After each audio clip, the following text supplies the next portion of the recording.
వాళ్ళకు రాజకీయ అధికారం వస్తుంది అనే ఒక దుర్మార్గమైన ఆలోచనతోనే వాళ్ళు ఆ యొక్క 18వ తారీఖు నాడు ఆ కార్యక్రమం 18వ తారీఖు నాడు బంధు కార్యక్రమంలో పాల్గొనలేదు. ఇయల్లో మళ్ళీ బయటకు వచ్చి బీసీల మీద ప్రేమ ఉన్నట్టు మాట్లాడతారు, బీసీల మీద ప్రేమ ఉన్నట్టు మాట్లాడతారు. ఏమన్నట్టే మీ కార్యక్రమం కాదు, బీఆర్ఎస్ ఉన్నటువంటి బీసీలు తంతరేమో అనే భయానికి వాళ్ళను మీరు కార్యక్రమంలో పాల్గొనండి అని చెప్పడం జరిగింది.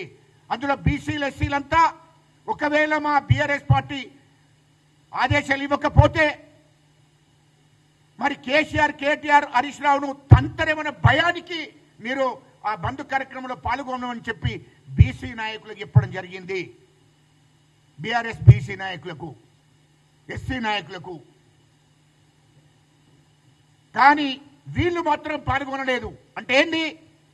కిషన్ రెడ్డి, బండి సంజయ్, రామచంద్రరావు, కేటీఆర్, హరీష్ రావు వీళ్ళంతా ఏకమైనట్టే కదా, వీళ్ళకంతా ఢిల్లీ నుంచి ఆదేశాలు ఉన్నట్టే కదా. ఇయల్లో మొదటి నుండి బీసీలను మోసం చేసుకుంటూ వస్తున్నారు కేసీఆర్ కేటీఆర్ హరీష్ రావు అన్నట్టుడు.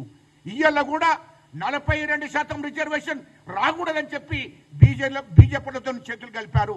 ఎందుకంటే బీజేపీలో బీఆర్ఎస్ విలీనం చేయబోతున్నారు కాబట్టి వాళ్ళిద్దరు ఏకమయ్యే 42% రిజర్వేషన్ అడ్డుకోవాలని ప్రయత్నం చేస్తున్నారు.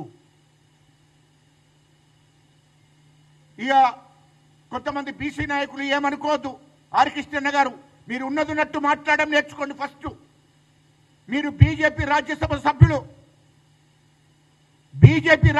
సభ్యులు నిజంగానే నువ్వు బీసీల మీద ప్రేమ ఉంటే ఆ రాజ్యసభ ఉన్నావు కదా, నువ్వు రాజ్యసభ సభ్యుడివి, దానికి రాజీనామా చేయమని అడుగుతున్నా నేను.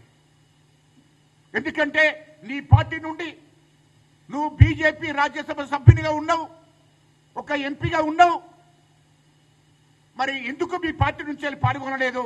ఈటల రాజేందర్ ఎందుకు పాల్గొనలేదు? హరీష్ రావు ఇదేది కిషన్ రెడ్డి ఎందుకు పాల్గొనలేదు? బండి సంజయ్ ఎందుకు పాల్గొనలేదు? మరి అటువంటి పార్టీలో నువ్వు ఎందుకుంటున్నావో బీసీ ప్రజలకు చెప్పు. అటువంటి పార్టీలో నువ్వు ఎందుకుంటున్నావు? నిజంగానే నువ్వు బీసీ ప్రజల మీద ప్రేమ ఉంటే నువ్వు 40 ఏళ్ళ నుంచి బీసీల కోసం కొట్లాడినావు. ఇది వాస్తవం, మేము కూడా ఒప్పుకుంటున్నాం. కానీ నీకు బీసీల మీద ప్రేమ ఉంటే బీజేపీ ఎంపీగా రాజీనామా చేసేయండి అని చెప్తున్నా. ఒకవేళ నువ్వు ఎంపీగా ఉంటే మొత్తం వీళ్ళందరినీ ఎంపీలందరినీ బీసీ ఎంపీలందరినీ ఎందుకు ఏకం చేయలేకపోయినావు?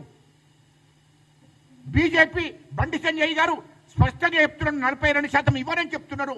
అన్నప్పుడు నువ్వు బీసీ ప్రజల కోసం నువ్వు రాజ్యసభ సభ్యునిగా రాజీనామా చేయాలి.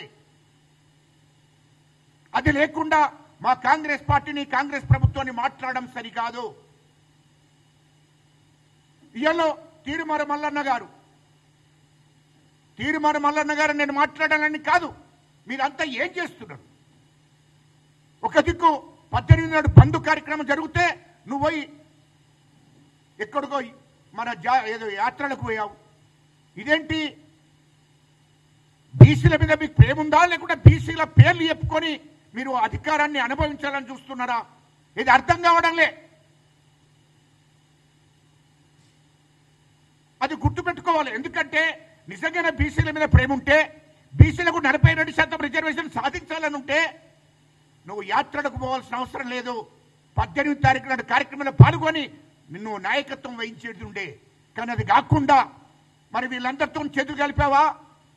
బీజేపీ వాళ్ళతో, టీఆర్ఎస్ కేటీఆర్ హరీష్ రావుతో చేతులు కలిపి ఈ కార్యక్రమంలో మనం పాల్గొనొద్దని మీరు అందరూ అనుకోని బంద్ అయినట్టున్నది. ఇప్పుడు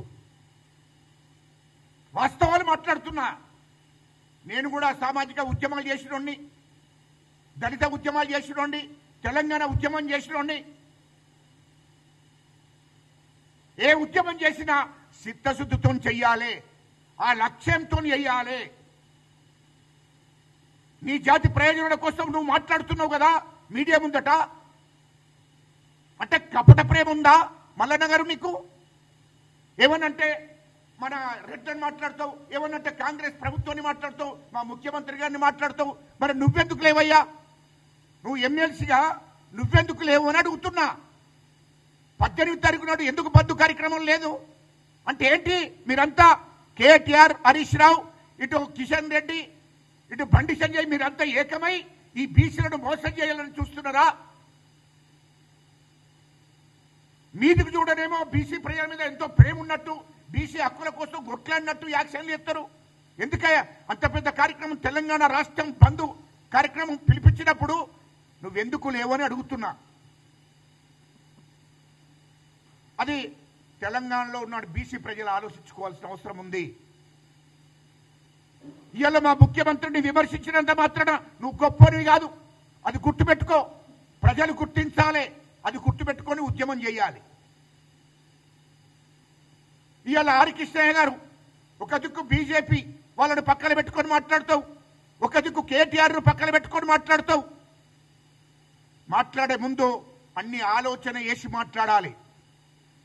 అది నీ వ్యక్తిగతంగా ఉంటే నువ్వు కేసీఆర్ను కేటీఆర్ను ఎత్తుకో, వాళ్ళ ఇంట్లోకి పోయి నువ్వు తిను, నీ ఇంట్లోకి వచ్చి వాళ్ళు తింటారు.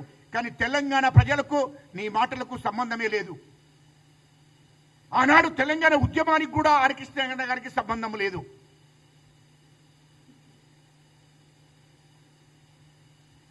ఇయాలో నీవు మాట్లాడే ముందు ఇయాలో మా కాంగ్రెస్ ప్రభుత్వము, మా ముఖ్యమంత్రి రేవంత్ రెడ్డి గారు వాస్తవాలు తెలుసుకొని, మా రాహుల్ గాంధీ గారు ఖచ్చితంగా కులగణన చేసి మరి అందరికీ సామాజిక న్యాయం జరగాలని లక్ష్యంతో 42% రిజర్వేషన్ పెట్టారు. కామరెడ్డి డిక్లరేషన్ ఏంటి? దేశవ్యాప్తంగా కూడా కులగణన జరగాలి, ఈ బీసీలకు వాళ్ళ జనాభా నిష్పత్తి ప్రకారం వాళ్ళకు 42% రిజర్వేషన్ ఇవ్వాల్సిందని చెప్పి ఆయన పిలుపునిచ్చాడు. ఆ పిలుపును అనుసరించే మా ముఖ్యమంత్రి రేవంత్ రెడ్డి గారు ఇక్కడ తెలంగాణలో కులగణన చేయించాడు. దాని కమిషన్